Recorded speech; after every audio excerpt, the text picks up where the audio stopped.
¿no? En un feto a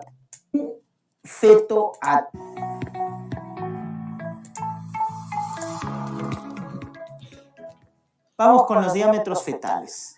En un feto a término vas a tener diámetros anteroposteriores, como por ejemplo este, que es el fisiológico, el suboccipito degmático, que mide 9.5 en un plano anteroposterior, ¿ya? Luego tienes este, que es el occipito frontal, que mide 12 centímetros. Luego tienes este, que es el occipito mentoniano, que mide 13.5, y es el que tiene mayor medida, por eso te lo han preguntado. El diámetro de mayor medida de la cabeza fetal, occipito mentoniano, 13.5. Y el submento bregmático, que es el 9.5 centímetros, ¿no? Parecido al fisiológico, pero obviamente tiene otros puntos de medición, como puedes ver en la imagen. Ahora, ¿por qué te debes acordar estos 4 diámetros? ¿Sean importantes estos 4 diámetros en el plano anteroposterior de la cabeza del feto? Pues sí, porque el primero es el fisiológico. El primero, el SOP, suboccipito bregmático, es en un parto autóxico el diámetro normal que va a permitir la salida de la cabeza fetal.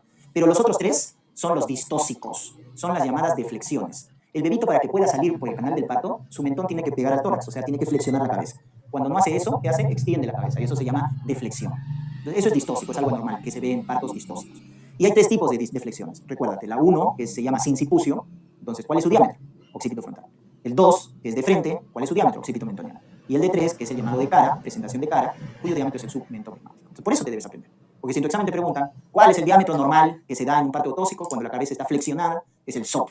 Pero cuando la cabeza está deflexionada o extendida, ¿cuál es su diámetro? Depende. Si la deflexión es de grado 1, occipito frontal, grado 2, occipito mentoniano, grado 3, submento bregmático. Esto de memoria, porque le suelen preguntar.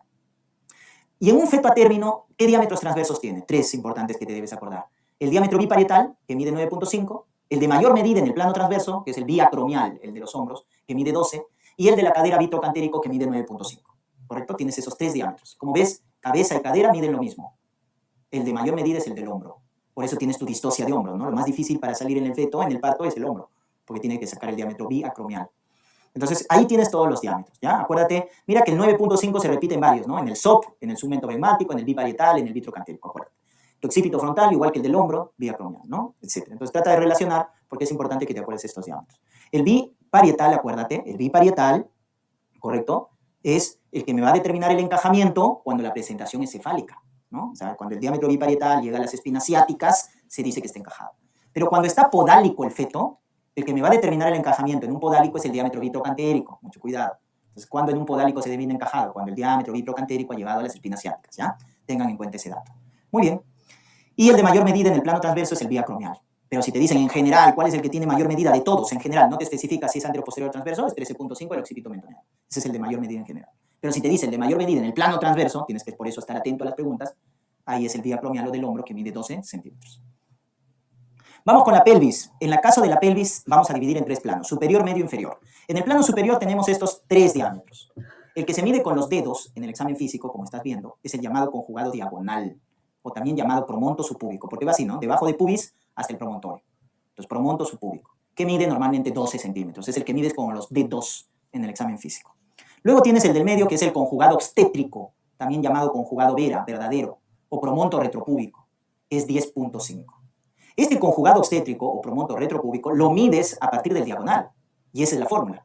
A tu conjugado diagonal, que lo mediste con los dedos, diagonal con los dedos en el examen físico, el valor que te da, le restas 1.5 y eso es lo que te resulta en el conjugado obstétrico.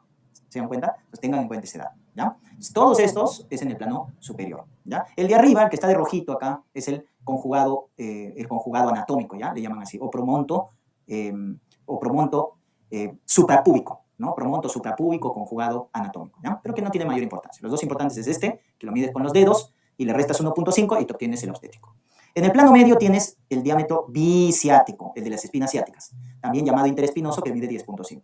Y en el plano inferior tienes tu diámetro bisquiático, o intertuberoso, porque es de la tuberosidad isquiática, que mide 11 centímetros, ¿ya? Muy bien. Esos son los diámetros entonces de la pelvis, en el plano superior, en el plano medio y en el plano inferior, ¿correcto? En el plano inferior. Si te preguntan cuáles son los más importantes, los que miden menos, el obstétrico en el plano superior, porque es el más limitante, el bisiático en el plano medio y el bisquiático en el plano inferior. Esos son los más importantes. Y son los que finalmente te van a definir una estrechez pélvica, ¿no?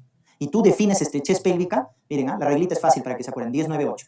Cuando el obstétrico es menos de 10 centímetros, el bisiático menos de 9 centímetros y el bisquiático menos de 8 centímetros. Esto te define estrechez pélvica. Entonces tienes que acordarte de tus valores normales, pues, para que luego definir estrechez pélvica, ¿ya? Muy bien.